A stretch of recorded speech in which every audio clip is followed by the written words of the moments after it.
Mason Reed estaba revisando la línea de su cerca cuando vio un saco de arpillera flotando por el arroyo Miller.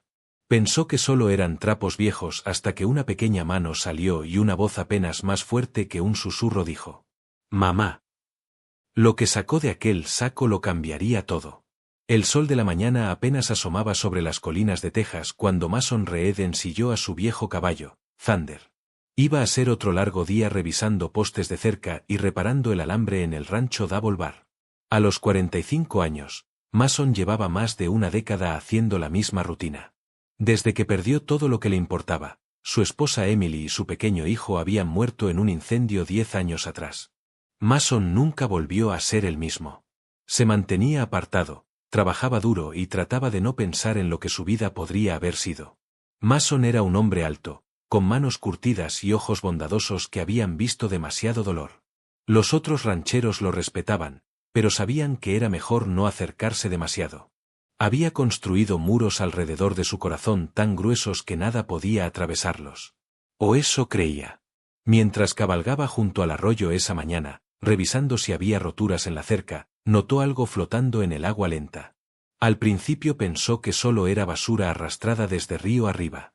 La gente siempre tiraba sus cosas viejas al arroyo y casi siempre terminaban atrapadas en las ramas cerca de su terreno. Pero algo en ese bulto le hizo detenerse. Era un saco de arpillera, del tipo que se usaba para el alimento del ganado, pero se movía ligeramente con la corriente. Mason desmontó y entró al agua poco profunda para verlo mejor.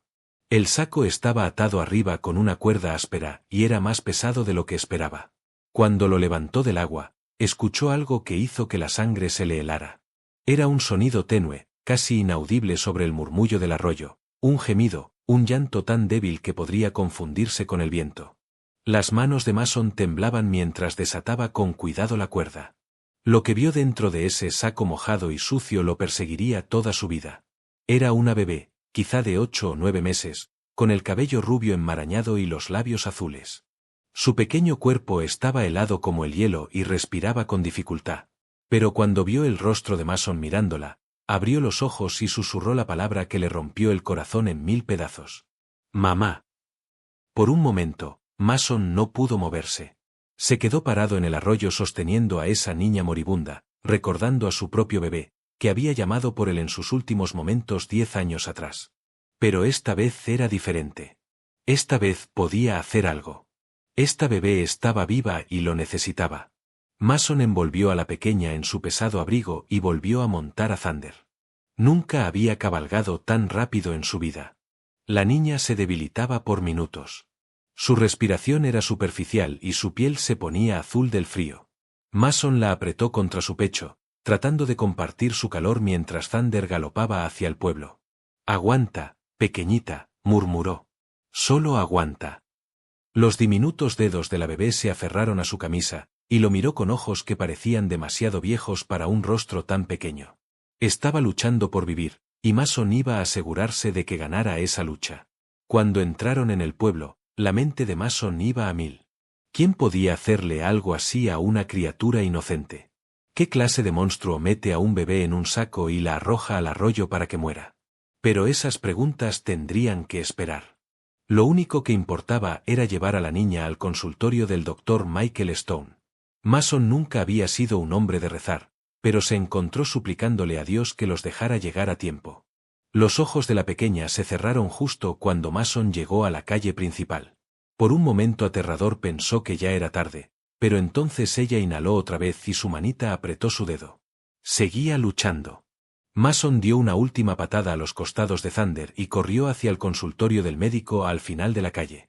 La gente se detenía a mirarlo, sorprendida por el aspecto salvaje del vaquero cabalgando a toda velocidad con algo envuelto en su abrigo.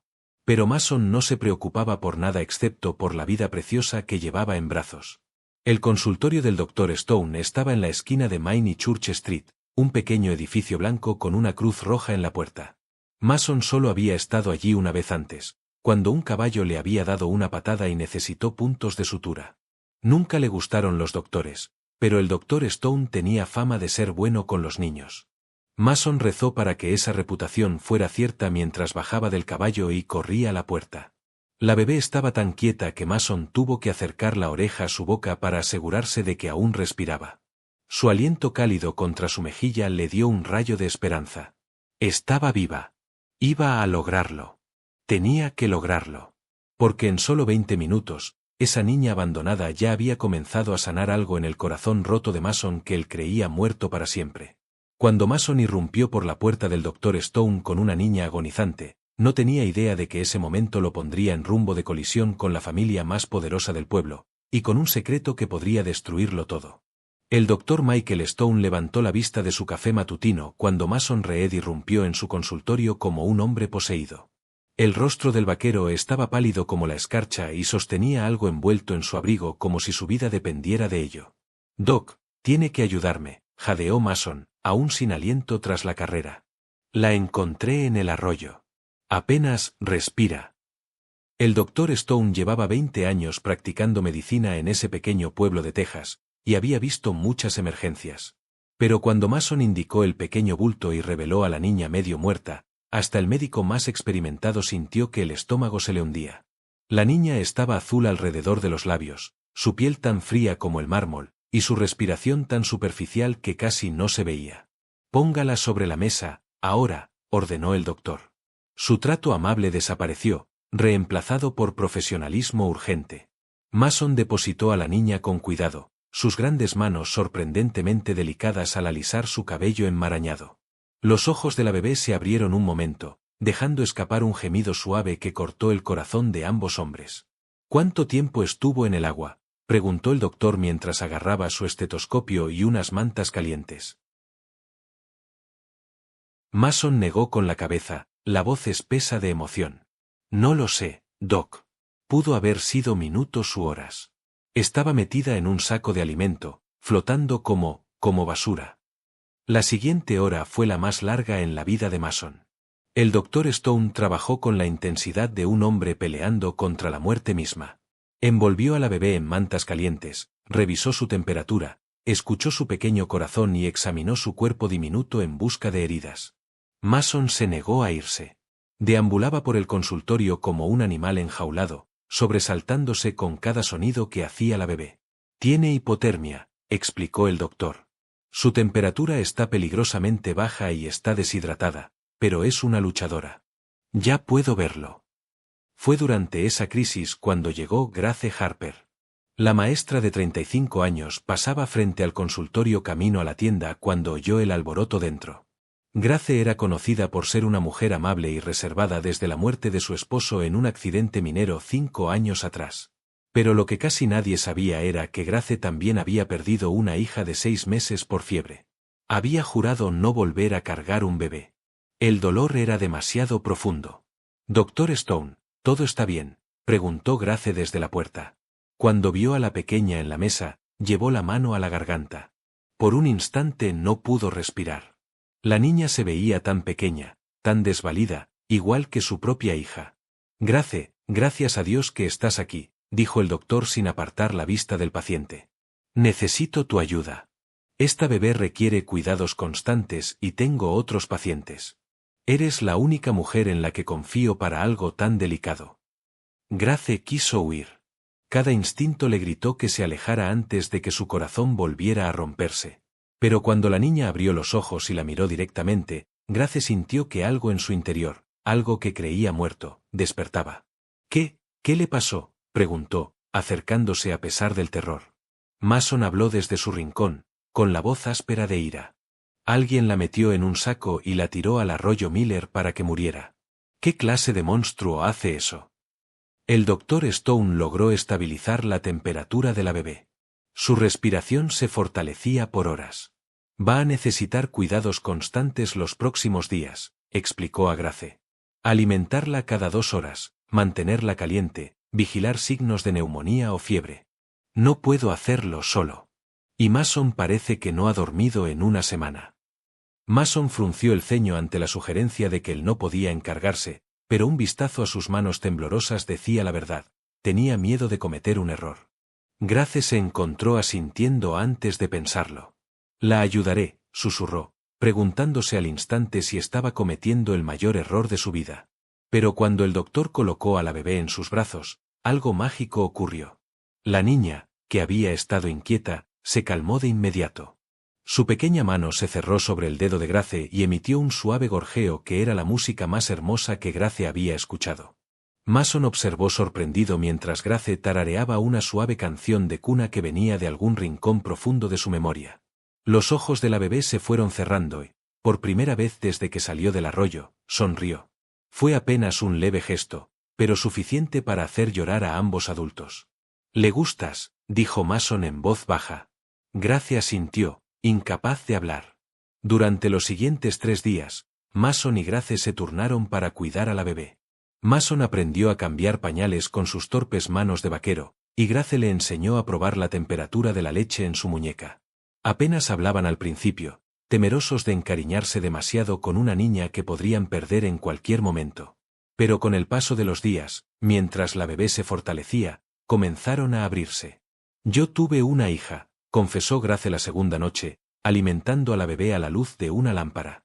«Tendría unos 5 años ahora, si hubiera sobrevivido». Mason asintió, entendiendo su dolor mejor que nadie. «Yo perdí un hijo. En un incendio hace 10 años.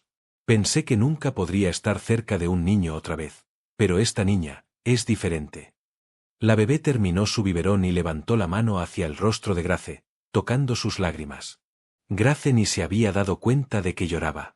Fue Grace quien primero la llamó Ope, Esperanza. «Necesita un nombre», dijo al tercer día mientras la niña balbuceaba en su cuna improvisada. «No podemos seguir diciéndole la bebé. Mira esos ojos. Ha visto lo peor del mundo, pero sigue luchando. Sigue esperando días mejores». Mason sonrió, la primera sonrisa verdadera que alguien le veía en años. «Ope», repitió. «Me gusta». «Sí. Ope». La bebé pareció responder a su nuevo nombre, girando la cabeza cada vez que la llamaban y hasta intentando decir algo que sonaba como mamá cuando Grace la sostenía. El doctor Stone estaba maravillado con su recuperación. «Nunca he visto algo así», dijo. «Ayer estaba a las puertas de la muerte, y mírenla ahora. Es como si supiera que la aman». Y la amaban más de lo que ninguno había esperado. Grace había perdido el miedo a encariñarse y Mason había encontrado un propósito que creía desaparecido. Ope había comido por primera vez comida sólida cuando el sheriff Williams irrumpió con noticias que helaron la sangre de todos. «Alguien ha estado haciendo preguntas por un bebé desaparecido», anunció con gesto sombrío. «Ofrecen $1000 por información. Quien la abandonó, la está buscando». El sheriff cerró la puerta y tomó asiento. Su rostro curtido estaba serio mientras miraba a Mason, Grace y a la pequeña Ope dormida en brazos de Grace. «Estuve investigando», dijo en voz baja. «Esto no fue un accidente. Alguien puso a esa niña en el arroyo a propósito, y ahora quiere borrar sus huellas». La mandíbula de Mason se tensó. ¿Qué clase de persona hace eso, y luego viene a buscar la evidencia? Grace abrazó a Ope con fuerza. «No van a llevársela», susurró con fiereza. «No me importa quiénes sean». El sheriff levantó la mano. «Calma. Aún no sabemos quiénes son. Lo único que sé es que el asistente del alcalde Thornton vino a mi oficina preguntando si alguien había encontrado a un bebé desaparecido. Dijo que era un asunto familiar que debía manejarse discretamente». El nombre alcalde Thornton tensó el ambiente. Richard Thornton era el hombre más poderoso en 3 condados. Dueño del banco, del rancho más grande y de la mitad de los negocios del pueblo. Cuando Thornton quería algo, lo conseguía. «¿Qué le dijiste?», preguntó Mason. «Le dije que no había escuchado nada sobre un bebé desaparecido», respondió el sheriff con un gesto seco. «Técnicamente es cierto. Ope no está desaparecida, fue abandonada». En los días siguientes, el pueblo comenzó a murmurar sobre la extraña relación entre Mason, Grace y la niña. Algunos lo veían como algo tierno. Otros criticaban a la maestra por vivir bajo el mismo techo que un hombre soltero, aunque fuera temporalmente. Grace intentó ignorarlo, pero dolía cuando la gente callaba al verla entrar en una tienda. «¿Qué hablen?», dijo Mason una noche mientras veía a Grace darle el biberón a Ope. «No saben nada». Pero Grace podía ver la preocupación en sus ojos. Ambos sabían que su situación era frágil, y Ope no era legalmente suya. La verdad llegó gracias a María González, ama de llaves del alcalde. Después de 15 años trabajando para la familia Thornton, había visto y oído demasiadas cosas, y no podía seguir guardando este secreto. Encontró a Grace en la escuela y, llorando, confesó: «Esa bebé es de la señorita Rebecca, la hija del alcalde». Grace sintió un vuelco. Rebecca tenía 19 años, era el orgullo del alcalde. Se suponía que estaba estudiando en el este, pero nadie la había visto en meses.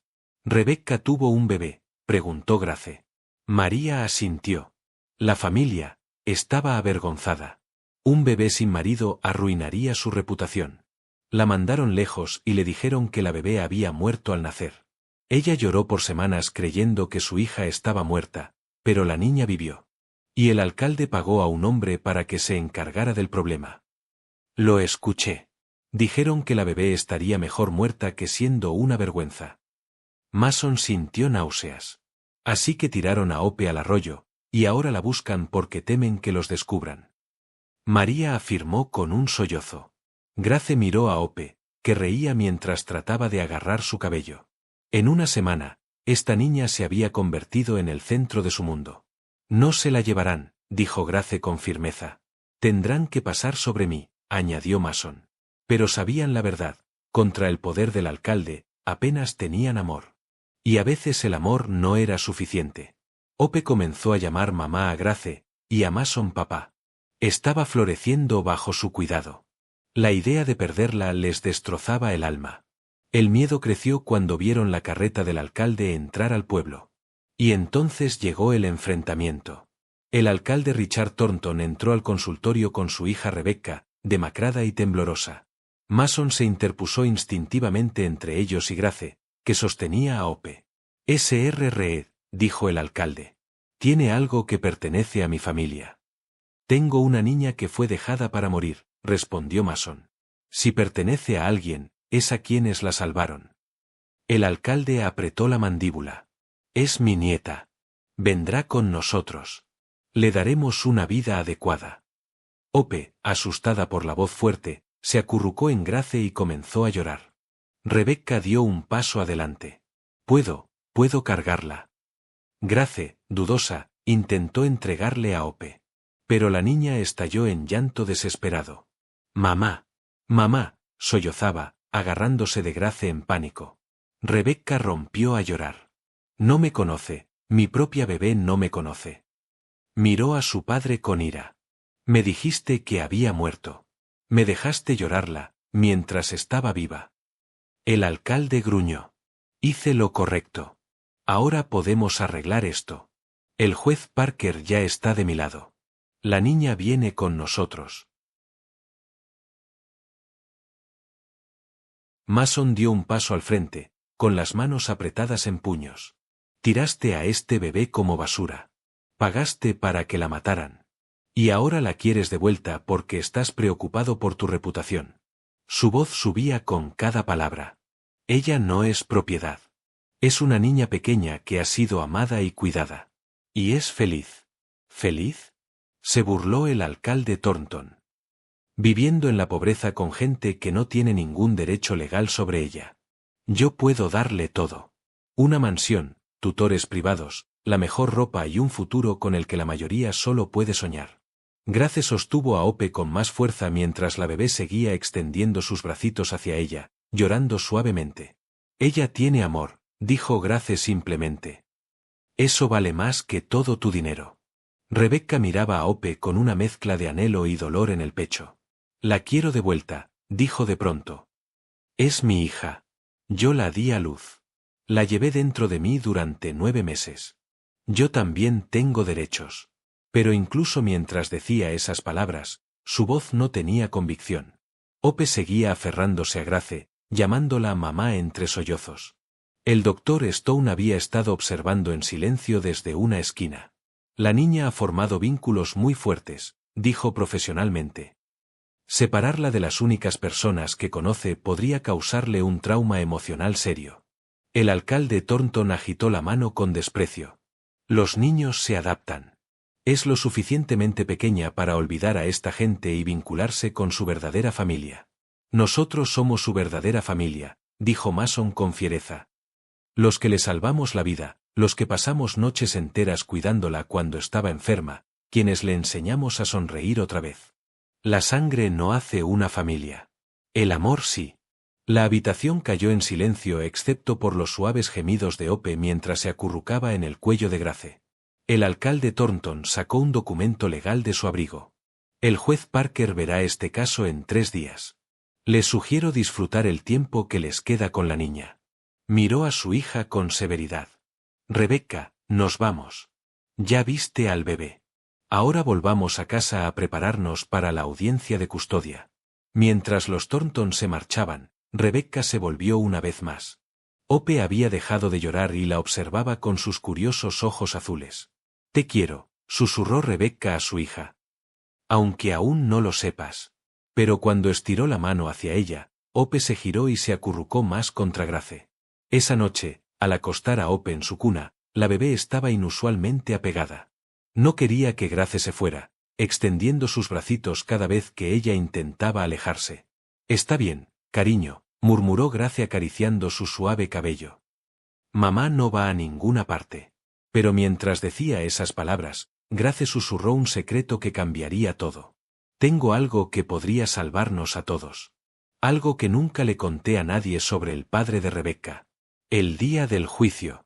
El tribunal nunca había estado tan lleno. Parecía que medio pueblo había venido a presenciar qué pasaría con la pequeña Hope.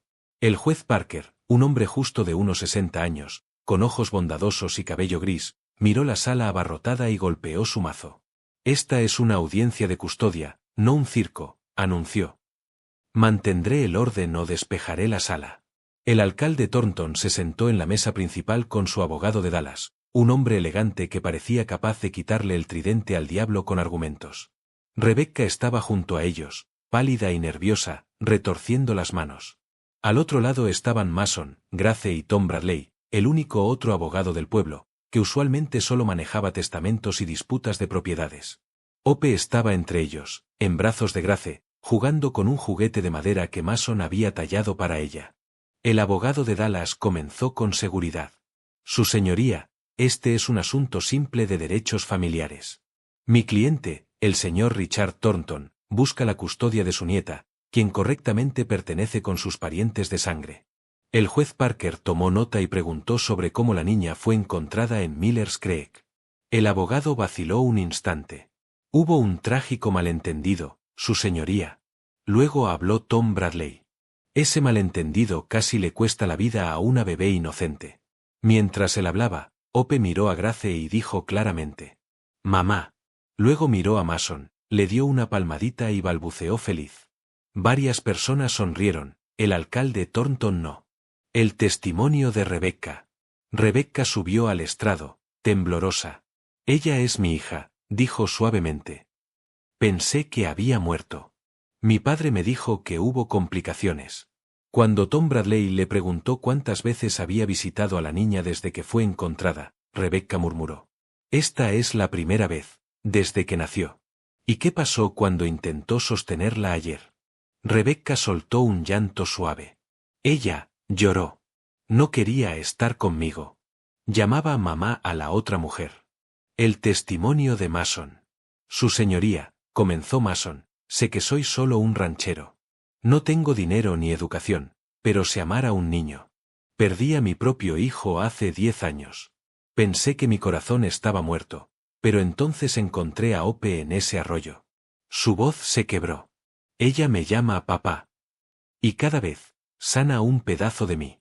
El abogado de Dallas intentó hacerlo dudar. Usted no tiene derecho legal sobre la niña, ¿correcto? Correcto. Pero el amor no necesita papeles, señor. El testimonio de Grace y la gran revelación.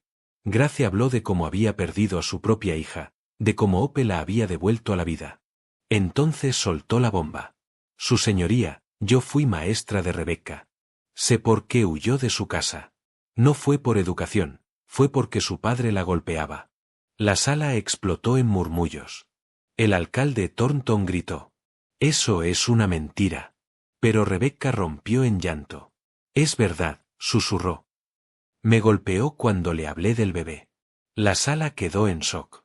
La pausa, y el milagro. Durante el receso, algo inesperado sucedió. Ope, que estaba inquieta por la larga audiencia, se puso de pie en el regazo de Grace, y dio sus primeros pasos tambaleantes. Directo a los brazos de Mason. «¡Papá!», gritó. La sala entera quedó en silencio. El veredicto. El juez Parker regresó. «He sido juez por 30 años», dijo, y nunca un caso mostró tan claramente la diferencia entre lo legal y lo correcto. Miró al alcalde, luego a Mason y a Grace. «Esta corte determina que Ope Reed, sí, usaré el nombre que sus cuidadores le dieron, pertenece con Mason Reed y Grace Harper». La sala estalló en aplausos. El alcalde Thornton se levantó rojo de furia. «Esto es indignante». Nadie le prestó atención.